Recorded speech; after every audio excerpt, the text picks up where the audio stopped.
കുറവിലങ്ങാട് വയലായിൽ 4 പേർക്ക് ഇടിമിന്നലേറ്റു. പാലക്കാട്ട് കുന്നിൽ ആത്മാവിൻ ചുവടനോട് ചേർന്ന തട്ടുകടയിൽ ചായ കുടിച്ചിരുന്ന പ്രദേശവാസികളായ 4 പേർക്കാണ് ഇടിമിന്നലേറ്റത്. ഇവരെ കോട്ടയം മെഡിക്കൽ കോളേജ് ആശുപത്രിയിൽ പ്രവേശിപ്പിച്ചു.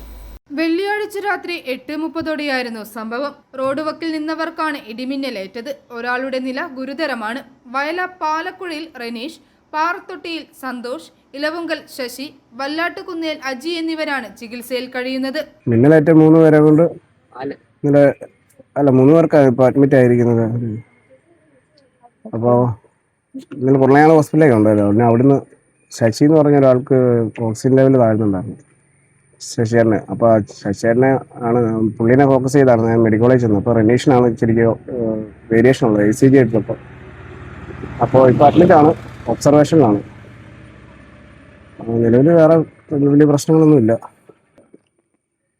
കേട്ടറിഞ്ഞത് മിന്നുണ്ട്, ഇത് പൊട്ടിയതാ, ഈ സ്ലാബ് പൊട്ടി കിടക്കുന്നത്. പിന്നെ ഇവിടെ ഒരു 5 ബൾബ് ഉണ്ടായിരുന്നു, അത് ഈ CF-ൽ 5ഉം പൊട്ടിത്തെറിച്ചു. പിന്നെ ഈ പറഞ്ഞ പോലെ ഞാൻ സംഭവ സ്ഥലത്തില്ലായിരുന്നു. പിടിക്കാൻ റനീഷ് ചായ കുടിച്ച് ഗ്ലാസ് വെച്ചതുള്ളൂ, ഗ്ലാസ് വെച്ച് ഓർമ്മയുള്ളതെന്നാണ് പറഞ്ഞത്. പിന്നെ റനീഷ് മറിഞ്ഞ് വീഴുമായിരുന്നു. പിന്നെ പുള്ളി വൊമിറ്റ് ചെയ്ത്, പിന്നെ ആൾക്കാർ പുറത്ത് വന്ന് തട്ടുന്നതൊക്കെയാണ് പുള്ളി ഓർക്കുന്നതെന്ന് പറഞ്ഞു.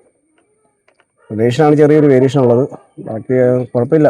ഇടിമിന്നലിന്റെ ആഘാതത്തിൽ കടയ്ക്ക് മുന്നിലെ കോൺക്രീറ്റ് പോസ്റ്റ് ചിതറിത്തെറിച്ചു. സമീപത്തായി 2 കുഴികൾ രൂപപ്പെട്ടു. കടയിലെ 5 ബൾബുകൾ പൊട്ടിത്തെറിച്ചു. മരത്തിലും വിള്ളലുകളുണ്ട്. മിന്നലേറ്റവർ പൊങ്ങിത്തെറിച്ച് വീഴുകയായിരുന്നു. മഴയ്ക്കുള്ള ആരംഭം കുറിക്കുന്ന സമയത്തായിരുന്നു അതിശക്തമായ മിന്നലുണ്ടായത്. മിന്നലേറ്റവരെ കുറവിലങ്ങാട് താലൂക്ക് ആശുപത്രിയിൽ എത്തിച്ച് പ്രാഥമിക ശുശ്രൂഷ നൽകിയതിനു ശേഷം കോട്ടയം മെഡിക്കൽ കോളേജിലേക്ക് മാറ്റി. i4 news, Ettumanoor.